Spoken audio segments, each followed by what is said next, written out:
In the highest room of a medieval stone tower, a princess lies in bed. She looks peaceful, dressed in fine clothes, surrounded by roses, and warmed by a lit furnace. But when she stirs awake, she finds her hands locked in shackles. There's a sharp ache behind her head and a foggy memory of how she ended up here. Her vision is blurry at first, the room dipping and swaying until it slowly comes into focus. No guards in sight. Her legs are free, giving her a small chance to move and look around. But escape is out of the question. There's only an open window with a violent sea far below, and across the room, a closed door with muffled voices growing louder on the other side. As the voices get closer and more alert, she rushes back into bed and pretends to sleep. When the guards enter the room, they see what they expect: a sleeping princess. One guard steps forward, ignoring a warning from the other, but it's too late. The princess strikes first, smashing her forehead into his face with all the force she can manage. They only hear her scream, not realizing she just broke her thumb to slip out of the cuff. Now free, she grabs the chain and swings it like a flail, turning her restraint into a weapon. But that's not all she has. Hidden in her hair is a sharp stiletto pin, which she drives straight into the face of a guard, forcing him back until he falls. With his partner down, the second guard steps up, but she's no scared prisoner. She grabs the blade from the body and strikes again, first in the calf, then in the shoulder. The knife stays buried in his shoulder, and as he rises, she's still hanging on, holding the other end. He tries to shake her loose, but she fights harder, wrapping the chain around her fist and turning each punch into a brutal, heavy blow to his face. The fight rages until she drives him back toward the open window. He mocks the idea of escape, but she's not planning to jump. She's planning to finish him. And with one hard kick, she sends him flying out the window into the crashing sea below. There's barely time to breathe. Another guard enters the room. She grabs a heavy hammer and charges, beating him down. She takes his keys, unlocks her other wrist, and after quickly cleaning herself up, she leaves the room, locks the door, and tosses the keys aside. Soon, the princess reaches another room in the tower, one with a view of the chaos unfolding below. Through the window, she sees guards locking down the entrance so no one can escape or get in. A crowd is being held at the mercy of Julius and his enforcer Moira. The royal family has fallen, and the king's pleas for peace and diplomacy mean nothing now. Julius has his own plans. He intends to marry the princess and rule the kingdom with a stronger, harsher hand, correcting what he sees as the king's weakness with power and dominance. As her family is dragged out of sight, guilt sets in. With only 2 daughters, the kingdom had no male heir. That's why she was promised to Julius. The king reminded her of that as he walked her to the altar, but she couldn't go through with it. She left him at the altar, and that's when everything spiraled out of control. Now, soaked in silence, she hides as a massive figure enters the room, a giant. He's unaware of her presence as he steps in to relieve himself. She hides inside a tub filled with water, trying to stay perfectly still. Bubbles rise as she struggles to hold her breath. The giant, too distracted by his reflection in the mirror, never notices her. Eventually, he finishes and leaves. The princess bursts out of the water, gasping for air. Soaked to the bone, her dress becomes more of a burden than anything else. She peels off the heavy layers and moves on, careful to avoid more guards. But in the hallway, she runs straight into the giant again. He's got a sword as massive as he is, and his skin is thick, even in the places he just relieved himself. It's a battle of brute strength against skill. At first, she holds him off. Then she finds an opening and starts turning his own power against him. The fight escalates until she gets the upper hand, climbing up onto his shoulders, grabbing the horns on his helmet and yanking it off. She drives one of the horns into his back, then smashes him in the head with the helmet, knocking him out cold. The moment stirs a memory. She remembers being a young girl who dreamed of becoming a warrior. She looked up to Lynn. Her mother, pregnant at the time, had wanted a son and didn't approve of her daughter training like a soldier, but Lynn managed to convince the queen to allow the lessons, as long as the king never found out. Meanwhile, down by the shore, the body of the guard she kicked out the window has washed up. Soldiers drag it in and present it to Julius. Kerr, the head of the guards, believes the man just fell, but Moira sees the bruises and knows better. Julius doesn't like risks. He orders Kerr to check on the princess and makes it clear what will happen if things go wrong. But once Julius is out of sight, Kerr shifts the danger to someone else. He picks another guard for the job, someone who looks more suited for standing around than climbing. The type who hasn't seen the top of a staircase in years. Back in the tower, the princess takes a moment to rest in another room. She strips off more of her ruined dress to move easier. It turns out to be a smart move. 2 thieves suddenly burst in. She acts fast, grabbing a broken wooden post and stabbing the first one. The second lunges, but she's already pulling the lace from her corset. In one smooth motion, she ties him to a nearby pillar, binding him in place with quick, sharp precision. She finds a crossbow and aims it at the thief still tied to the pillar, demanding to know what Julius has done with her family. But like the others, he doubts her. Even restrained, he mocks her, convinced convinced she doesn't even know how to use it. That thought doesn't last. The first thief stirs behind her, barely upright again, until she spins around and fires. One shot, no hesitation. The body drops for the final time. If the man tied to the pillar didn't take her seriously before, he should now. But he stays defiant, still trying to talk his way through her questions. She ends the noise with another clean shot. No answers. But she leaves with a sword. The tower is crawling with guards, all scavenging for riches and spoils. She moves carefully, avoiding every patrol. While the heavyset guard rests on a window ledge halfway up the stairs, trying to catch his breath, the princess clings to the outside of that same ledge, holding on tight above the rocks and sea below. The sword's weight is too much to balance, so she lets it fall, watching it vanish into the water. Once the guard continues his slow climb, she pulls herself back inside, breathless. Then she keeps moving, slipping quietly through shadows and narrow halls, dodging the distracted men too busy feasting and stealing to notice her. Julius has no idea his soldiers are looting behind his back. She finds a bedchamber just after some guards leave. This one she knows well. She walks straight to a hidden spot and draws a blade, one only she would know is there. Holding it, old memories return, training in the forest with Lin. Lessons not just in fighting, but in fighting with heart, not rage. To challenge her, Lin had invited Kai, the king's advisor and her own former mentor. He had trained Lin, and now he was there to test the next generation. The princess held her own. When the fight ended, Kai gave her the sword as a gift, proof that she had a warrior's heart. Now she straps on a belt and boots, leaving her delicate shoes behind. Armed and ready, she listens. She hears Julius's voice drifting through a narrow passage. She follows it, finds a small crack in the wall, and peers through. There he is, with Moira, not just allies, lovers.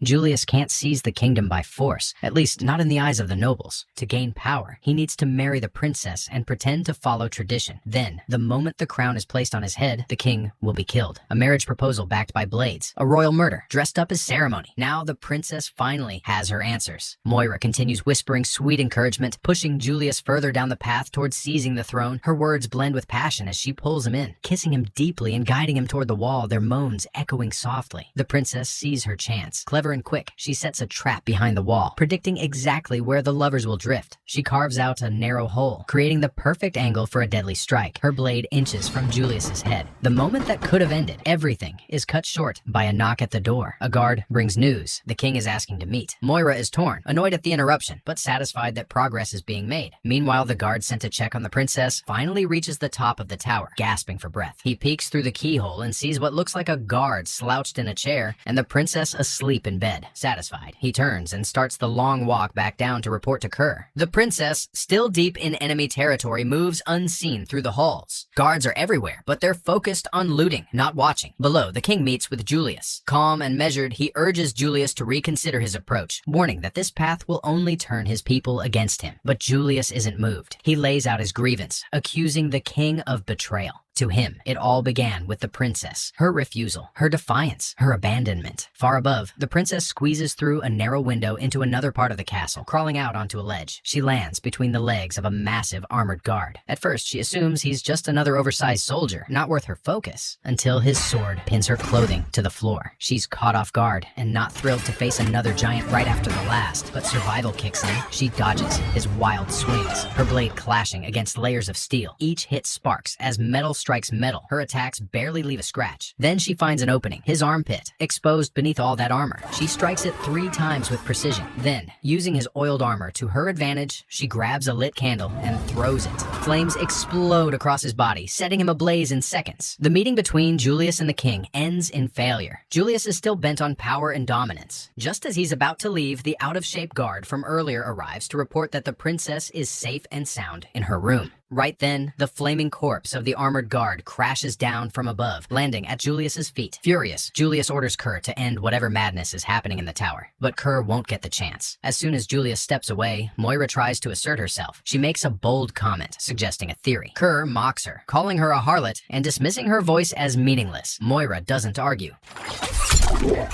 She lets her whip speak instead, snapping it straight into his throat. Blood pours as he collapses, his body twitching on the floor.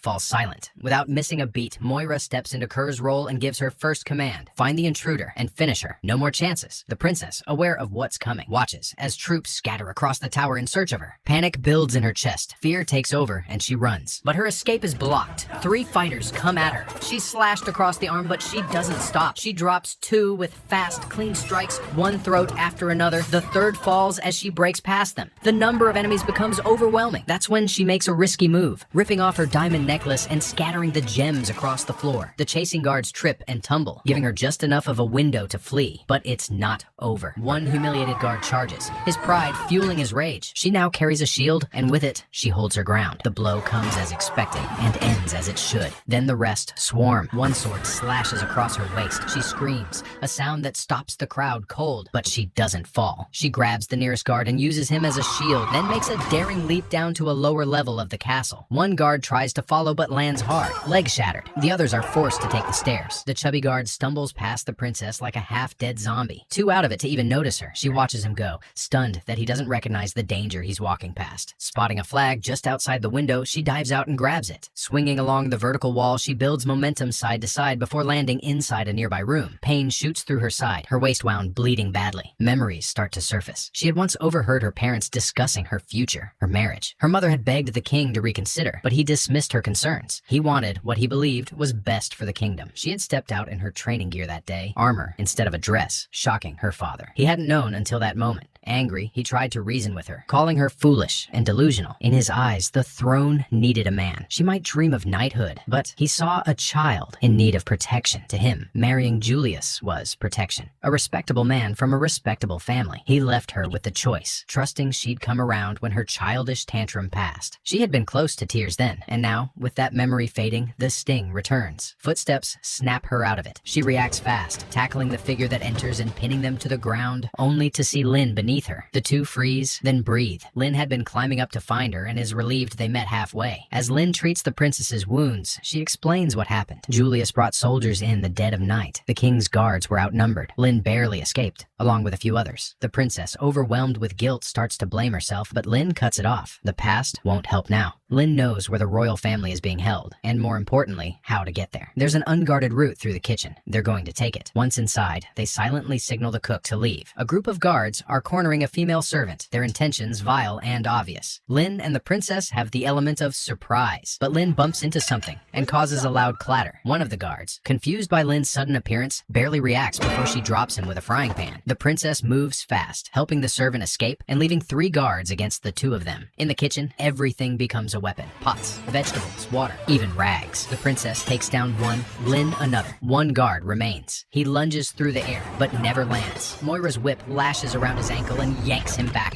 crashing him into the floor. It's a dramatic entrance. Moira doesn't attack immediately. She speaks first, mocking the princess, saying all of this chaos could have been avoided if she had just played the weak, helpless role expected. Her whip gives her reach and power, striking without risk. The princess and Lynn struggle to close the gap. Then things turn worse. The whip snaps around the princess's neck, and Moira starts choking the life out of her. But Lynn won't back down. She fights through and finally frees the princess, then creates a barrier of fire between them and Moira, just enough to help the princess escape. The princess wants to stay and fight, but her family comes first. She disappears into a sloping tunnel, moving fast. Her path leads her into a room where guards are gambling and drinking. Without hesitation, she storms in, snatches a cup from one of them, and downs it, staring them down as they struggle to process what's happening. The first guard bold enough to grab her gets knocked out cold with the same cup. She doesn't slow down. In seconds, all 3 are down, just as her family steps into view. The king is proud. The queen looks stunned. Violet, her little sister, smiles like she expected nothing less. The princess frees them and starts leading the way to safety. But in war, staying close to the people you love can be its own weakness. Just moments into their escape, a heavy strike hits the princess's head. Everything goes dark. She wakes up disoriented. Her vision clears just in time to see her family recaptured, and Lynn bloodied and dragged in by Moira. Julius doesn't hide his disappointment. He taunts the princess, but she fires back with sharp words and cold defiance.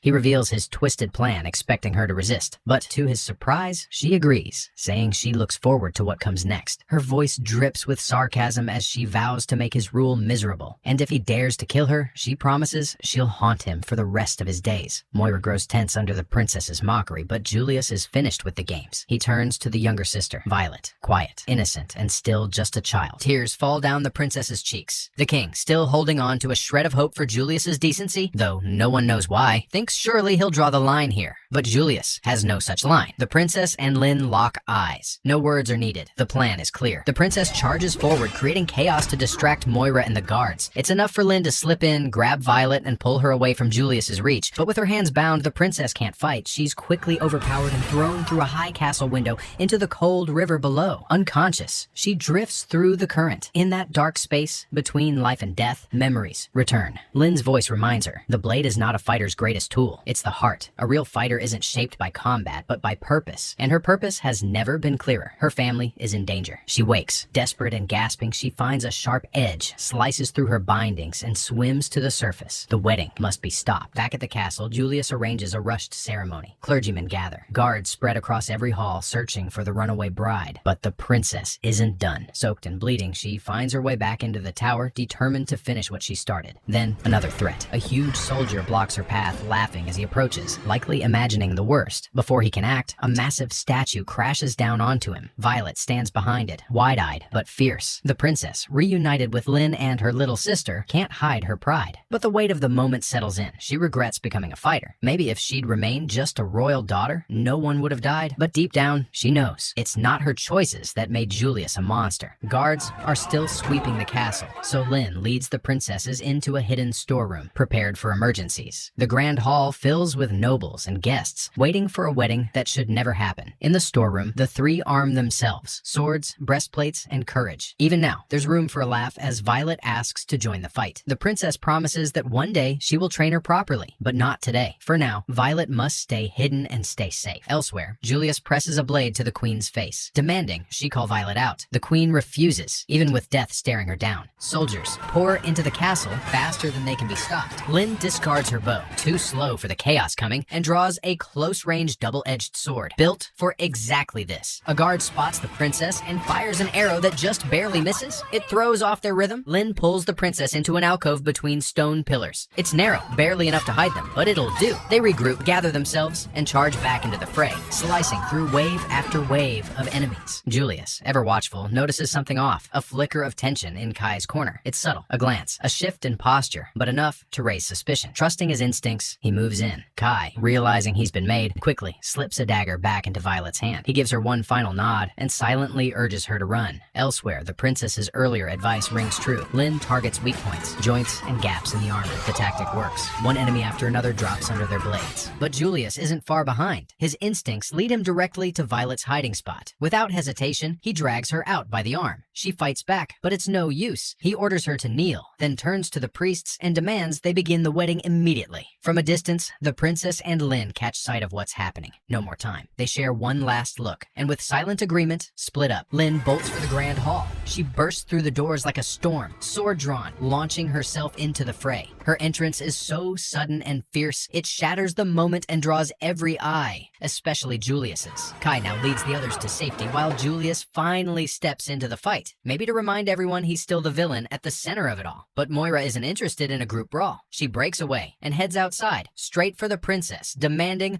a one-on-one battle. As always, Moira keeps her distance, cracking the whip like she's performing in a ring. It slices through the air with brutal precision. In the chaos, she even knocks the princess's sword away, gaining the upper hand. But the princess adapts fast. She shifts tactics, grabs hold of the whip mid-swing, and turns it back on Moira. With brutal force, she drives the whip's sharp edge into Moira's neck. Moira falls exactly the way she once tried to kill the princess, strangled by her own weapon, her neck snapped by the same deadly cord. Inside, the king takes a desperate swing at Julius, but he's too weak. His strike barely scratches, and Julius beats him down with ease, sending him back to the queen, perhaps to explain why he didn't land a single real blow. Lynn steps forward next, taking on Julius herself. She fights hard, but he's skilled. His blade finds its way into her side, and the injury draws grim stares from both Kai and the princess. With his plan unraveling, Julius decides to crown himself. He picks up the king's crown and places it on his own head, like it was always meant to be there. The princess moves in, launching her own attack. But Julius overpowers her. He taunts her, mocks her, digging deep with cruel words that strike as hard as any blade. Their fight spills outside the hall. The king and the kingdom watch as the two two battle alone, steel against steel, will against ego.